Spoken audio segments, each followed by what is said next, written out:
এই প্রচণ্ড গরমে শরীর ও মনকে ঠান্ডা করার জন্য এক গ্লাস কাঁচা আমের জুস তৈরি করে নিতে পারেন। আসসালামু আলাইকুম, hello everyone, welcome back to my channel Farhana ইনিস কিচেন। আজ আমি কাঁচা আমের জুসের কিভাবে প্রমিক্স তৈরি করব আপনাদেরকে দেখিয়ে দেব। একটা ফ্রাই প্যান বসিয়ে ফ্রাই প্যানে পরিমাণ মতো পানি দিয়ে পানিগুলো একটু বলক উঠিয়ে নিয়েছি।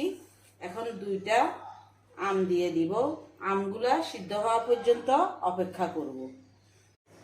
5 মিনিট পর আমগুলো একটু উল্টিয়ে দিব।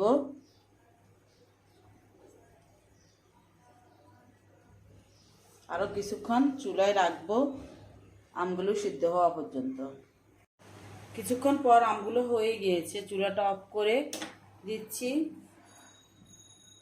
এখন পানি থেকে আমগুলো উঠিয়ে নিয়ে ঠান্ডা হওয়া পর্যন্ত অপেক্ষা করব।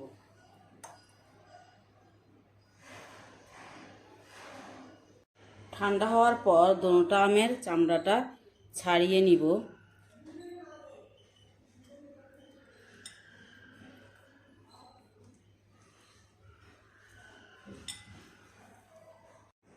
আমের খোসাটা ছাড়ার পর এখন আস্তে আস্তে আটি থেকে আমগুলো আলাদা করে নিব। আমি এখানে 2টা আম দিয়ে করেছি, আপনারা চাইলে এর আরও বেশি নিতে পারেন। বিচিটা আলাদা করে নিব।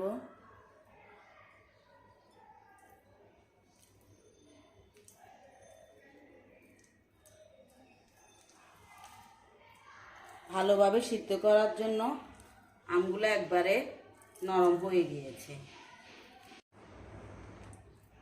এখন আটিটা ফেলে দিচ্ছি।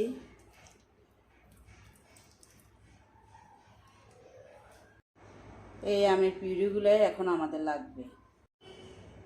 একটা ব্লেন্ডারে জাগ নিয়েছি, আমের পিউরিগুলো ব্লেন্ডারের জাগে নিয়ে নিব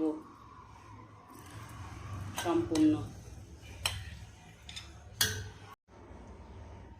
এখন অল্প ফ্রেশ ধনিয়া পাতা দিয়ে দিচ্ছি, 1 টেবিল স্পুন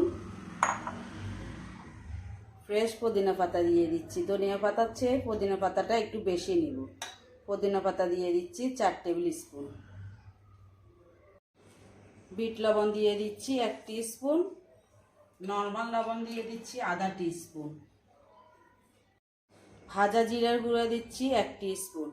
কাঁচা জিরা না, এখানে আমি ভাজা জিরার গুঁড়াই দিয়েছি। এখন যে আমগুলো সিদ্ধ করেছি ওই আমের পানি দিয়ে দিচ্ছি 1 কাপ। একসাথে দিয়ে ব্লেন্ড করে নিব।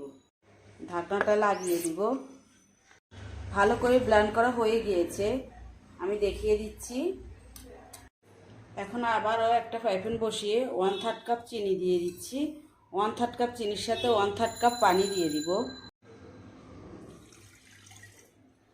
একসাথে মিশিয়ে নিব। মিশিয়ে চুলাটা ধরিয়ে দিব। চিনি আর পানি একসাথে মিক্স করে গলে যাওয়া পর্যন্ত অপেক্ষা করব। কিছুক্ষণ পর চিনি আর পানিগুলোতে বলক চলে এসেছে। যেই আমের পিউরিগুলা ব্লেন্ডার করে রেখেছি দিয়ে দিচ্ছি।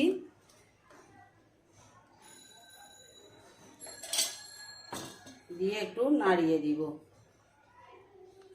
নাড়িয়ে 3 থেকে 4 মিনিট অপেক্ষা করব।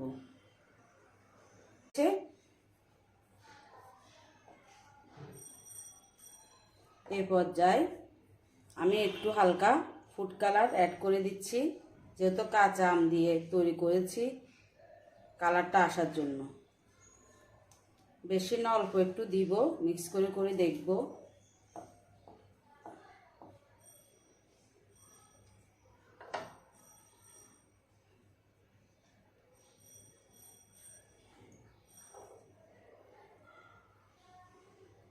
বেশ, আর দেওয়ার দরকার নাই। এখন আবারও 2-3 মিনিট অপেক্ষা করব। বলক আসার 2-3 মিনিট পর চুলাটা অফ করে দিব। অফ করে এখানে 2 টিস্পুন লেবুর রস দিয়ে দিব। লেবুর রস দিলে আর যেই প্রিমিক্সটা তৈরি করেছি এই প্রিমিক্সটা শক্ত হয়ে বসে যাবে না। এখন ঠান্ডা করে আপনাদেরকে দেখিয়ে দিব কিভাবে আমি জুসটা তৈরি করব। একটা বাটিতে কিছুটা বরফ নিয়ে নিচ্ছি। বরফ নেওয়ার পর যে যে আমের মিক্সটা তৈরি করে রেখেছি, ওখান থেকে 4 থেকে 5 টেবিল স্পুন দিয়ে দিব। আর থেকে কিছুটা চিয়া সিড ভিজিয়ে রেখেছি, চিয়া সিড 2 টেবিল স্পুন দিয়ে দিব। ভিজিয়ে রাখা চিয়া সিড, পুদিনা পাতা দিয়ে দিব ফ্রেশ 1 টেবিল স্পুন। কিছু লেবু কুচিয়ে রেখেছি, লেবু দিয়ে দিচ্ছি। এখন ঠান্ডা পানি দিয়ে দিব।